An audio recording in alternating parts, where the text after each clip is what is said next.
करीब 2.5 साल पहले फरवरी 2022 में जब रूस और यूक्रेन की लड़ाई शुरू हुई थी, तब ये एक तरफा मानी जा रही थी। रूस का पलड़ा भारी था। सेना से लेकर हथियार के मामले में यूक्रेन उसके आगे कहीं नहीं ठहरता। लेकिन अब यूक्रेन का पलड़ा भारी नजर आने लगा है।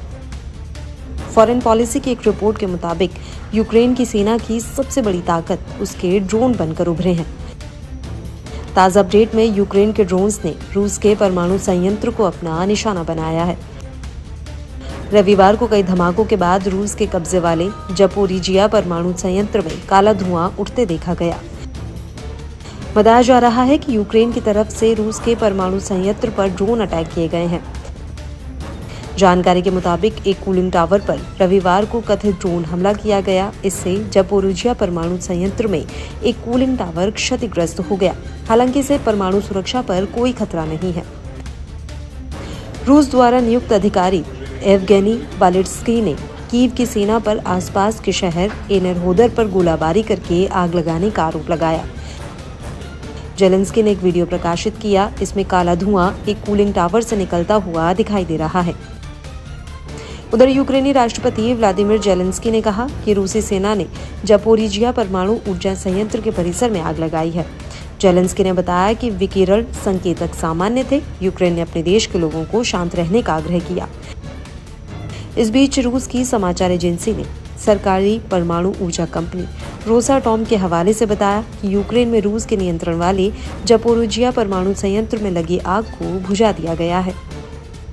खास बात यह है कि यूक्रेन की सेना रूस की सीमा में घुसकर कार्रवाई कर रही है। यूक्रेनी सेना रूस के क्षेत्र में 30 किलोमीटर तक अंदर घुस चुकी है। इमारतों पर यूक्रेनी सैनिक अपने देश का झंडा भी लगा रहे हैं। इसे रूस के लिए बड़ा झटका माना जा रहा है।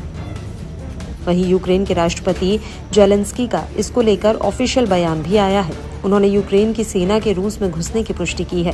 जेलेंस्की ने 11 अगस्त की रात पहली बार अपने देश को संबोधित किया और स्वीकार किया कि यूक्रेन की सेना रूस के अंदरूनी इलाके में तेजी से आगे बढ़ रही है। जेलेंस्की ने कहा कि हाल के दिनों में रूस इसी क्रुस्क इलाके से उस पर हमला कर रहा था और करीबन 2000 अटैक किए थे। इसलिए जवाबी कार्रवाई की जा रही है। बीबीसी की एक रिपोर्ट के मुताबिक यूक्रेन की सेना क्रुस्क में काफी अंदर तक घुस चुकी है। रूस के उन ठिकानों को भी निशाना बना रही है जहां हथियार, गोला बारूद और बम रखे गए थे। यूक्रेन जिस तरीके से रूसी सीमा में घुसकर ऑफेंसिव लड़ाई लड़ रहा है, उससे तमाम रक्षा विशेषज्ञ भी चौंक गए हैं। वहीं रूस के रक्षा मंत्रालय की तरफ से भी बयान जारी किया गया है। रूस ने कहा कि उसकी सेना ने टोल्पिनो और ऑब्शी कोलेदेज गांव के पास यूक्रेनी सैनिकों से मुठभेड़ की है। वहीं यूक्रेन के अधिकारी कई दिनों तक इस खबर के बारे में चुप्पी साधे रहे।